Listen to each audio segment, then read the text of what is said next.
प्राचीन इतिहास, छठी शताब्दी ईसा पूर्व। छठी शताब्दी ईसा पूर्व की जो राजनीतिक दशा के बारे में हम चर्चा करेंगे।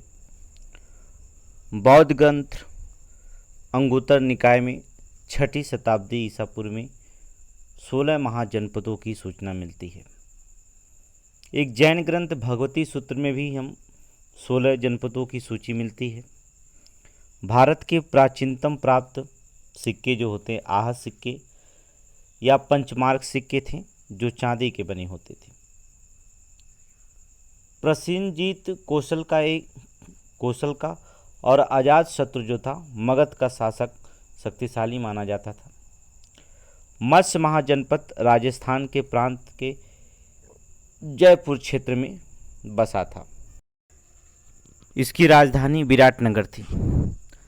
पाटलिपुत्र की स्थापना अजातशत्रु के उत्तराधिकारी उदयन ने गंगा और सोन नदी के संगम पर एक किला बनाकर की थी।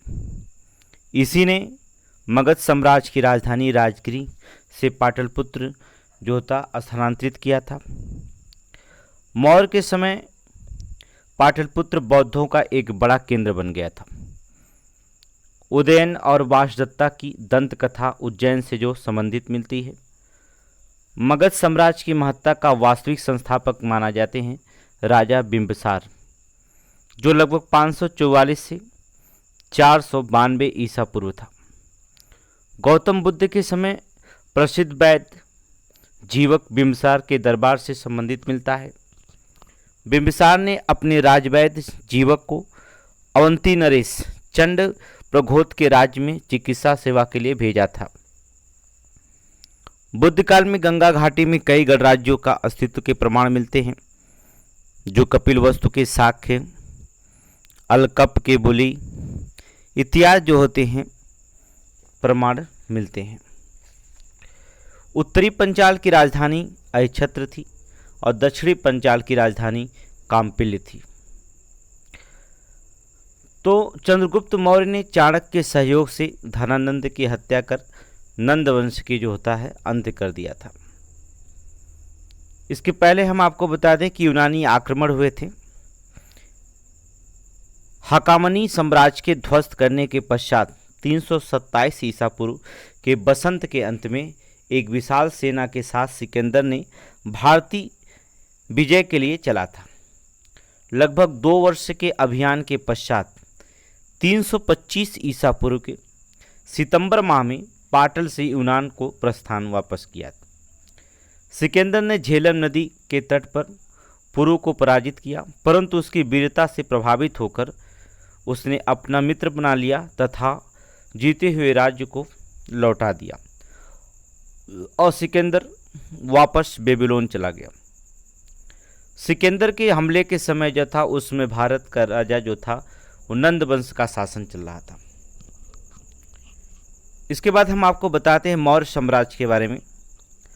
मौर्य राजवंश जो होता है 323 से 184 ईसा पूर्व तक था। मौर्य राजवंश की स्थापना ऐसा माना जाता है चंद्रगुप्त मौर्य ने की थी। हमने बताया कि चंद्रगुप्त मौर्य ने जो चाणक्य की सहायता से धनानंद की हत्या कर नंद वंश की स्थापना किया था।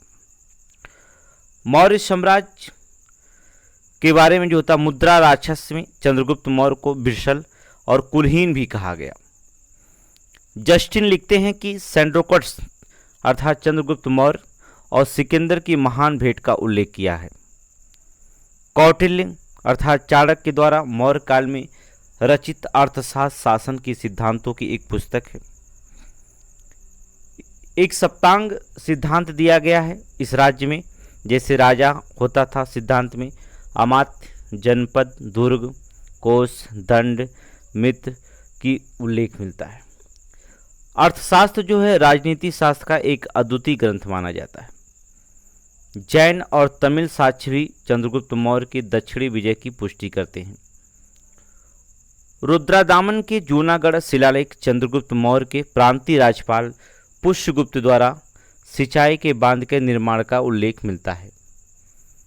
चंद्रगुप्त मौर्य ने सिकंदर के साम्राज्य के पूर्वी भाग के शासक सेल्यूकस की आक्रमणकारी सेना को 305 ईसा पूर्व में परास्त किया था। अशोक ने अपनी प्रजा के विशाल समूह को ध्यान में रखकर ही धम्म का प्रतिपादन किया था। अशोक के शिला अभिलेखों में सर्वत्र उसे देवानाम प्रियदर्शी कहा गया है, जिसका अर्थ होता है देवताओं का प्रिय या देखने में सुंदर। ऐसा अभिलेखों में अशोक के मिलता है। पुराणों में उसे जो था अशोक वर्धन कहा गया है। सिंहली अनुश्रुतियों, दीपवंश तथा महावंश के अनुसार अशोक के राजकाल में पाटलिपुत्र में बौद्ध धर्म की तृतीय संगीत हुई थी। मौर्य शासकों अशोक और उसके पौत्र दशरथ बौद्ध धर्म के अनुयायी थे। ऐसा माना जाता है मौर्य के शासक में जो था अशोक और उसके पुत्र जो थे पौत्र जो थे अर्थात दशरथ बौद्ध धर्म के अनुयायी थे। दशरथ भी उसकी तरह जो था देवानाम प्रिय की उपाधियां धारण किया था। अशोक के अभिलेखों में रज्जुक नामक अधिकारी का उल्लेख मिलता है। रज्जुकों की स्थिति आधुनिक जिलाधिकारी जैसी थी जैसे वर्तमान में है, जिसे राजस्व तथा न्याय दोनों क्षेत्रों पर अधिकार प्राप्त थे। मौर्य काल में व्यापारिक काफिलों जिसे कारवा को सार्थग्रह की संज्ञा दी गई है। व्यापारिक जो काफिलों होता था जो सार्थवाह की संज्ञा दी गई या कारवा कहा जाता था। सारनाथ स्तंभ का निर्माण मूलतः अशोक ने कराया था। मौर्य युगीन सभी चुनार के बलुए पत्थरों से निर्मित हैं। अशोक के यात्राओं का क्रम इस प्रकार मिलता है जैसे गया, कुशीनगर, लुम्बिनी, कपिलवस्तु, सारनाथ तथा श्रावस्ती। अशोक के अधिकांश अभिलेख प्राकृत भाषा एवं ब्राह्मी में लिखे गए थे। केवल 2 अभिलेखों को शहबाजगढ़ी और मानशहरा की लिपि ब्राह्मी ना होकर खरोष्टी में लिखी गई है। प्राचीन भारत में खरोष्टी लिपि दाएं से बाएं लिखी जाती थी। अशोक के 13वें शिलालेख में कलिंग के युद्ध में स्पष्ट साक्ष्य मिलते हैं। ये घटना अशोक के शासन काल के 8वें वर्ष अर्थात 261 ईसा पूर्व में घटित हुई थी।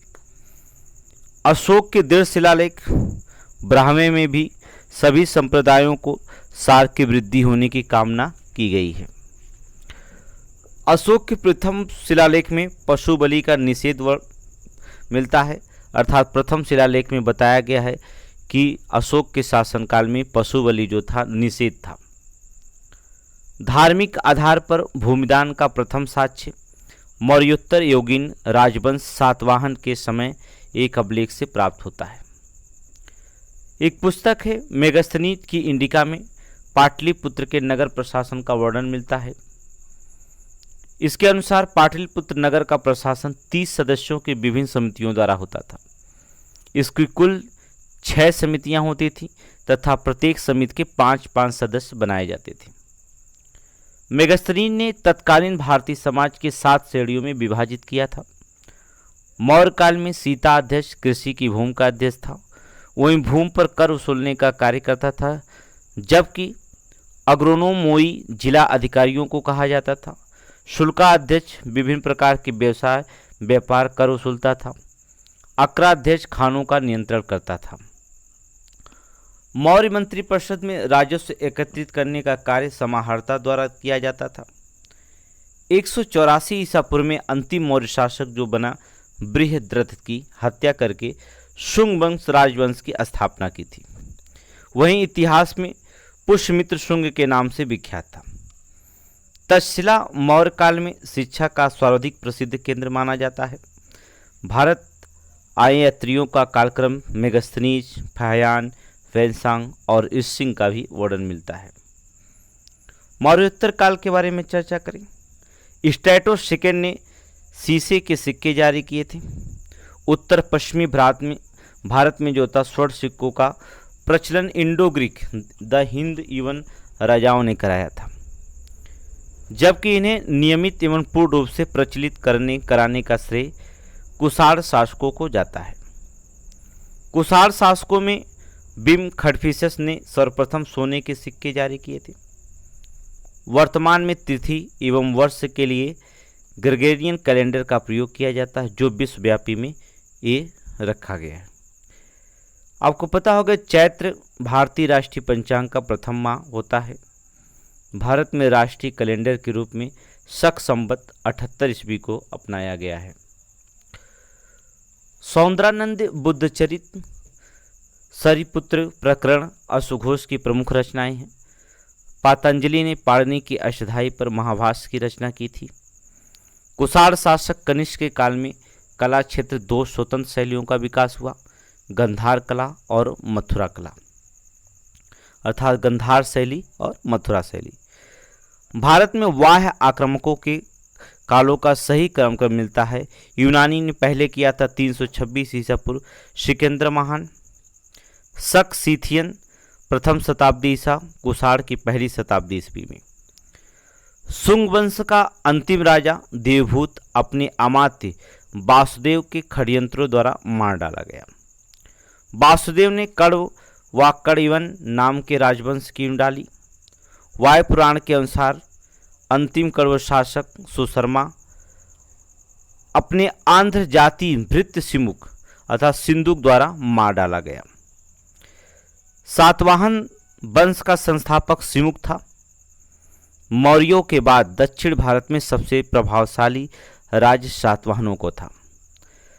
सातवाहनों का वास्तविक राजधानी प्रस्थान अवस्थित थी, जिसे पैठन में अवस्थित थी। सातवाहन का प्रथम प्रतापी शासक सातकर्णी प्रथम था।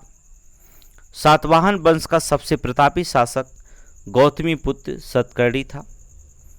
कलिंग के चेदवंशी शासक खारवेल प्राचीन भारतीय इतिहास के महान सम्राटों में से एक था। इसकी उपलब्धियों की जानकारी का एकमात्र स्रोत हाथी गुम्फा अभिलेख में मिलता है। इसके बाद गुप्त और गुप्तोत्तर युग की बात करें। गुप्त वंश की स्थापना लगभग 275 ईस्वी में महाराज श्रीगुप्त द्वारा की गई थी। गुप्त वंश का प्रथम शक्तिशाली शासक चंद्रगुप्त प्रथम था। इसने महाराज की उपाधि धारण की। इतिहासकार बेसेंट स्मिथ ने समुद्रगुप्त की वीरता और विजयों पर मुग्ध होकर उसे भारतीय नेपोलियन की संज्ञा दी थी। इलाहाबाद का अशोक स्तंभ अभिलेख समुद्रगुप्त के शासन के बारे में सूचना प्रदान करता है, जो 335 से 375 ईस्वी में वर्णन है। इस स्तंभ पर समुद्रगुप्त के संधि विग्रहिक हर्षेड ने संस्कृत भाषा में जो था वर्णन प्रस्तुत किया है, जिसे प्रयाग प्रशस्त कहा गया। अशोक निर्मित यह स्तंभ मूलतः कौशाम्बी में स्थित था, जिसे अकबर ने इलाहाबाद में स्थापित करवाया था। यह स्तंभ पर या इस स्तंभ पर जहांगीर तथा बीरबल का भी उल्लेख मिलता है। गुप्त शासक चंद्रगुप्त द्वितीय विक्रमादित्य का एक अन्य नाम देवगुप्त भी मिलता है। हुड़ों का पहला भारतीय आक्रमण गुप्त सम्राट स्कंदगुप्त के शासनकाल में हुआ था। स्कंदगुप्त के हाथों वे बुरी तरह से परास्त भी हुए। गुप्त काल में गुजरात, बंगाल, दक्कन एवं तमिलनाडु वस्त्र उत्पादन के लिए प्रमुख केंद्र माना जाता है। आयुर्वेद तथा चिकित्सा के क्षेत्र में प्राचीन भारत की चरम परिणति चरक एवं सुश्रुत में मिलती है। धन्वंतरी चंद्रगुप्त द्वितीय विक्रमादित्य के 9 रत्नों में से एक थे। आयुर्वेद शास्त्र के प्रकांड विद्वान पंडित भी थे। भास्कराचार्य प्रख्यात खगोलक एवं गणितज्ञ थे। उन्होंने सिद्धांत शिरोमणि, लीलावती नामक ग्रंथों की रचना की थी। चंद्रगुप्त द्वितीय विक्रमादित्य के 9 रत्नों में से महाकवि कालिदास, धन्वंतरी, वरायमिहिर, अमर सिंह, शंकु और घटकर्पर थे। गुप्त काल में स्वर्ण मुद्रा को दिनार कहा जाता था। चीनी यात्री फाहियान के अनुसार लोग दैनिक क्रय विक्रय में कौड़ियों का प्रयोग करते थे। गुप्त शासक में चंद्रगुप्त प्रथम द्वारा सर्वप्रथम सिक्के जारी किए गए थे। सती प्रथा का प्रथम अभिलेख साक्ष्य एरड़ से प्राप्त होता है, जिसमें गोपराज नामक सेनापति की स्त्री के सती होने का उल्लेख भी मिलता है। गुप्त संवत का प्रवर्तक चंद्रगुप्त प्रथम था। गुप्त काल में कला एवं साहित्य में हुई प्रगति के आधार पर इस काल को प्राचीन भारत का स्वर्ण युग भी कहा जाता है। साहित्य और कला की प्रगति के आधार पर जो होता है प्राचीन भारत का स्वर्ण युग कहा जाता है। तोरमाड़ भारत पर दूसरे हुड़ आक्रमण का नेता था। विशाखा दत्त के नाटक मुद्रा राक्षस से चंद्रगुप्त मौर्यों के कृत्यों पर प्रकाश पड़ता है। शूद्रक कृत मृषकटकम नामक रचना से गुप्तकालीन शासन जो था व्यवस्था और नगर जीवन के विषय में रोचक सामग्रियां मिलती हैं। भारतीय दर्शन में चार्वाक दर्शन जड़वादी या भौतिकवादी विचारधारा का पोषक है। कर्म का सिद्धांत भी मीमांसा दर्शन से संबंधित है। राष्ट्रकूट वंश की स्थापना 736 ईस्वी में दंत दुर्ग ने किया था। उसने मान्यखेत को अपनी राजधानी बनाई। मौखरी वंश के शासकों ने अपनी राजधानी कन्नौज को बनाई। हर्ष के समय विस्तृत सूचना इसके दरबारी कवि बाणभट्ट की कृति हर्षचरित से प्राप्त होती है। इसकी कुछ जुड़ी सूचनाएं कल्हड़ कृत राजतरंगिणी में भी मिलती है। चीनी स्रोतों से पता चलता है कि हर्ष राजश्री दोनों का साथ कन्नौज के राज सिंहासन पर बैठते थे।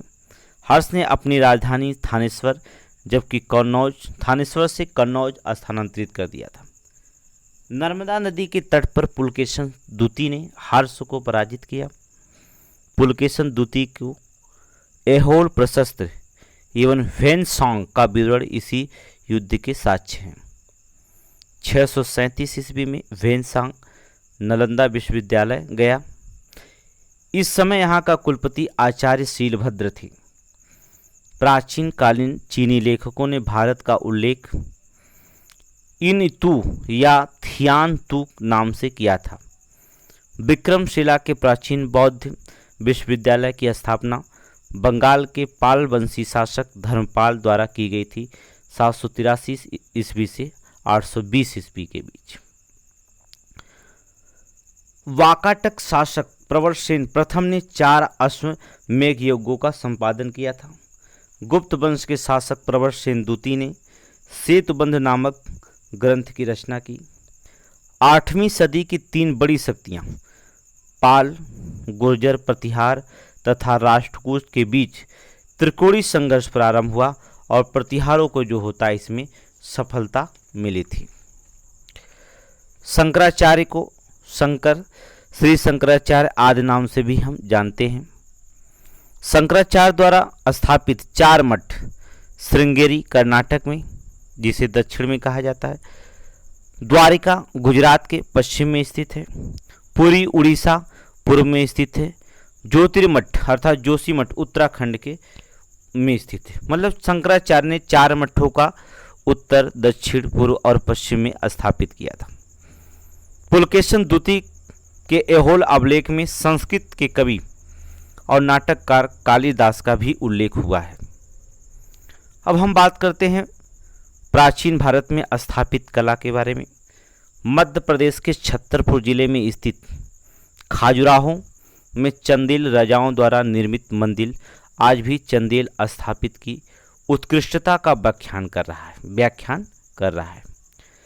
खाजुराहो के मंदिरों का निर्माण शैली नागर है, नागर शैली से बनाया गया है। दशा अवतार मंदिर देवगढ़ अर्थात झांसी में स्थित है तथा यह मंदिर गुप्तकालीन है। प्राचीन भारत में गुप्त काल से संबंधित एक अजंता की गुफाओं में किया गया चित्रांकन है। माउंट आबू दिलवाड़ा जैन मंदिर संगमरमर के बने हैं जिनका निर्माण गुजरात के चालुक्य सोलंकी शासक भीमदेव प्रथम के सामंत बिमल शाह ने कराया था। एलिफेंटा बंबई से समुद्र से 7 मील उत्तर पूर्व स्थित द्वीप है। यह प्रसिद्ध गुफा मंदिरों का निर्माण राष्ट्रकूट शासकों द्वारा किया गया था। एलोरा का कैलाश मंदिर शैलकृत स्थापित कला का उदाहरण मिलता है।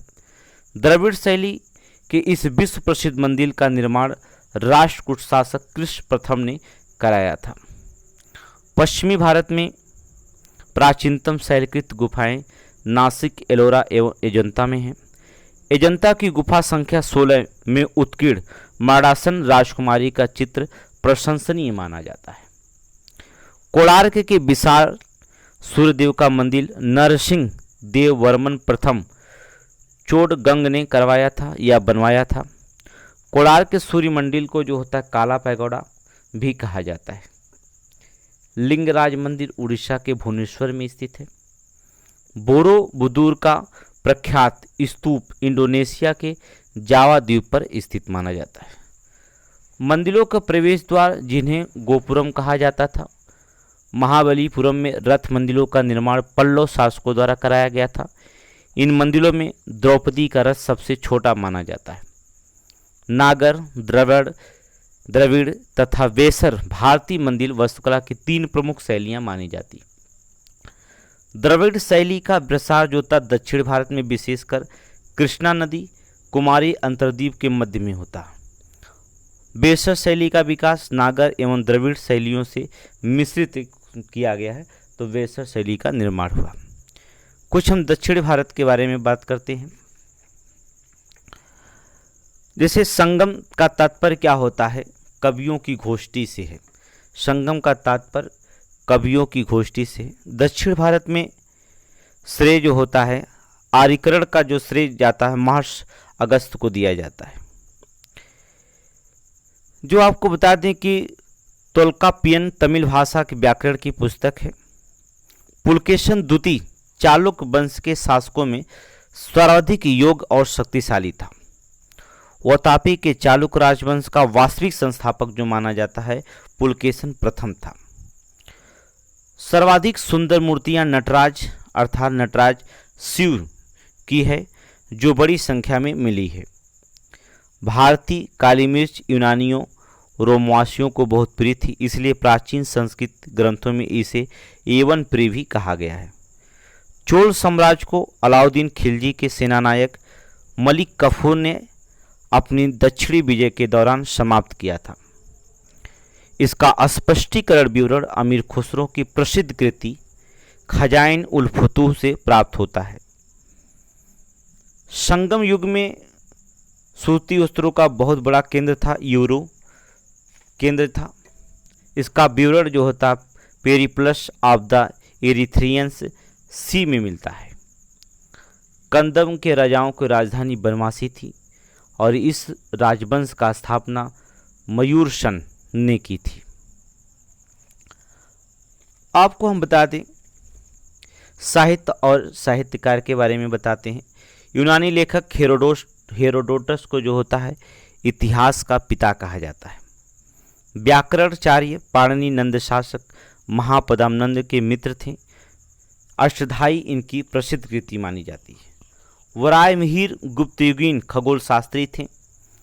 बृहज्जात पंच सिद्धांतिका बृहत संहिता आदि इनके प्रमुख ग्रंथ माने जाते हैं। पाली भाषा में बौद्ध भिक्षु नागसेन द्वारा लिखित मिलिंद पन्नों के नागसेन हिंद एवं शासक मिनेंडर के बीच वार्तालाप का वर्णन मिलता है। कश्मीर के हिंदू राज्य का इतिहास में हमें कल्हड़ की राजतरंगिणी से ज्ञात होता है। इस ग्रंथ की रचना कल्हड़ ने राजा जय सिंह के शासनकाल में की थी। गीत गोविंद के रचयिता जयदेव बंगाल के अंतिम सेना शासक लक्ष्मण सेन के आश्रित महाकवि थे।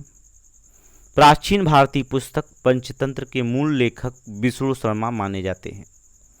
शूद्रक ने अपनी प्रसिद्ध नाटक मृच्छकटिकम की रचना की थी, जबकि 10 कुमार चरितम के रचनाकार दंडिन थे।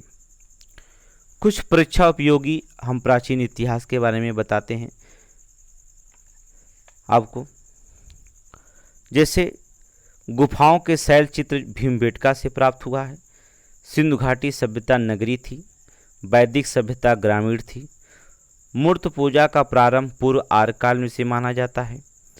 कालीबंगा से जुते हुए खेत के साक्ष्य मिले हैं। वेदों में सर्वाधिक प्राचीन ऋग्वेद को माना जाता है। अथर्ववेद औषधियों से संबंधित माना जाता है। कंठोप उपनिषद में यम और नचिकेता का संवाद उल्लिखित है। शतपथ ब्राह्मण यजुर्वेद का ब्राह्मण है। गोत्र शब्द का सर्वप्रथम उल्लेख ऋग्वेद में हुआ था। गायत्री मंत्र ऋग्वेद में उल्लिखित है।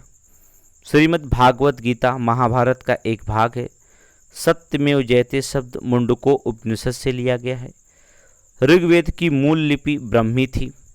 गौतम बुद्ध बचपन में सिद्धार्थ के नाम से जाने जाते थे। नागार्जुन कनिष्क के दरबार के एक महान विभूति थे। हीनयान और महायान बौद्ध धर्म के दो संप्रदाय माने जाते थे। ऋग्वेद के शिव का नाम रुद्र मिलता है। ऋग्वेद में जो होता है शिव का नाम रुद्र मिलता है। विष्णु का वाहन गरुड़ गुप्तों का राज चिन्ह था। रामायण के रचयिता वैशाली बुद्ध काल का सबसे बड़ा तथा शक्तिशाली गणराज्य था। नंद वंश का संस्थापक महापदानंद था। मेगस्थनीज सेल्युकस निकोटर द्वारा चंद्रगुप्त मौर्य की राजसभा में भेजा गया यूनानी राजदूत था। महर्षि पतंजलि शुंगकालीन विद्वान थे। कुषाण वंश का महान शासक कनिष्क था। लिंगराज मंदिर उड़ीसा के भुवनेश्वर में स्थित है। चोलों की राजधानी तंजौर थी। अश्वघोष कुषाण शासक कनिष्क के राजकवि थे। विक्रम संवत 58 ईसा पूर्व से आरंभ हुआ, जबकि संघ संवत सन 78 से आरंभ हुआ और गुप्तकालीन सन 319 आरंभ माना जाता है। तो ये एग्जाम के पेट के एग्जाम के लिए प्राचीन इतिहास के मोस्ट इम्पॉर्टेंट आपके 500 क्वेश्चन थे। अगले वीडियो में हम आपको मध्यकालीन भारतीय इतिहास के कुछ क्वेश्चन बताते हैं। भारत पर प्रथम मुस्लिम आक्रमण कब हुआ था, ये अगले वीडियो में हम आपको बताते हैं।